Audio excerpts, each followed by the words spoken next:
2, 1, lift off.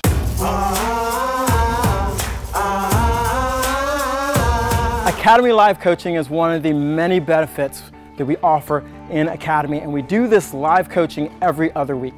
Make sure you come by and see the live coaching for yourself to get great tips and benefits to help you progress in your tennis game. Check out some of these tips from our live coaching. There's a couple different ways to take a high, heavy ball that is coming really deep in the court. So you can go back and load off the back foot and absorb the ball and take it as it's coming up. So if he goes here, then I'm going back and I'm actually taking and I'm actually taking it back off that foot. So I'm here, cross, and then back, and then I'm coming back in. So I'm waiting for the ball to come up and taking it on the rise.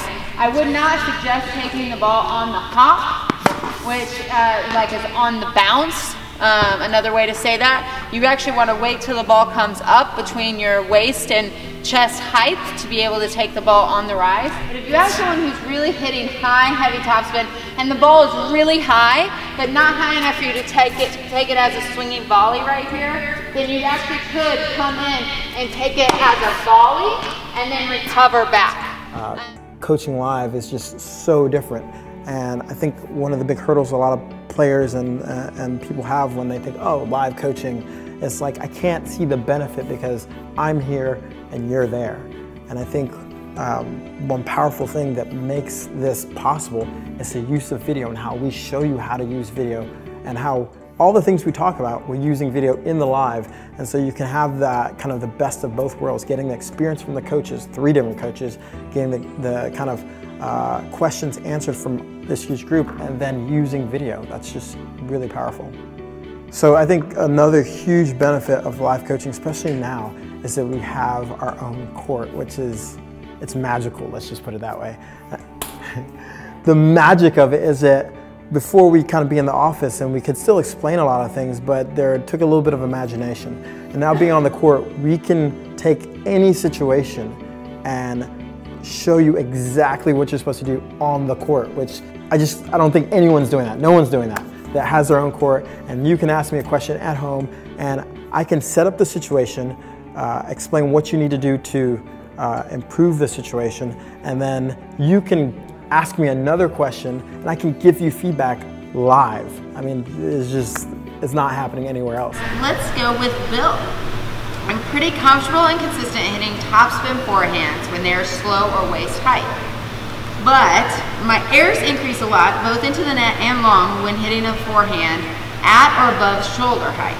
So much so, I'm usually slicing it to get back instead. Are the mechanics different for hitting a high forehand? Should I try to hit it flatter or less in front of me? FYI, I hit forehands with a Continental Grip rather than There it is. Wow. That would make it more different. That yes. totally changes everything that was going on in my head. Yeah. Well, first of all, let me just start by saying you can do it. Can you give me a couple, please? I mean, if you're a Continental Grip hitter, I used to do this all day, every day. Was hit with Continental Grip. I mean, comfort zone is always going to be between knees and waist. And from there, it's not that hard to actually get under the ball a little bit and to even roll the ball with a Continental Grip. The key thing is being really mindful of the angle of your racket face. With a Continental Grip, it's very easy to open the racket face up. It's very easy to kind of sky the ball and float it. You can hit relatively heavy spin, but you've got to really turn your hand and your palm to keep the racket face under control. I would say in order to get the angle of the face the way you want, can I get a couple more of those? You've got to be very, very loose and relaxed. That's too open. Your hand has got to be really relaxed, as well as your forearm, and if you do that, then it's absolutely possible to close your racket face enough to keep the ball in play, even on a pretty high ball.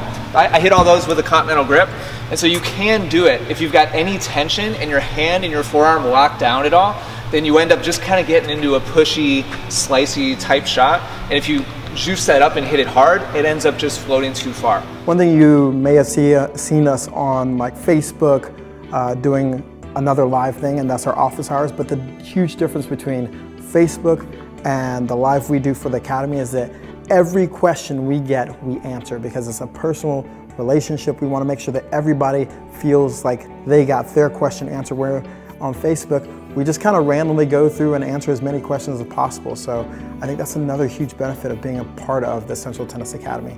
And if this feels like it's something you want to be a part of, go over to Essential Tennis Academy, and we have a $1 trial that you could get started and see exactly how it feels to be a part of the Academy membership and the Live.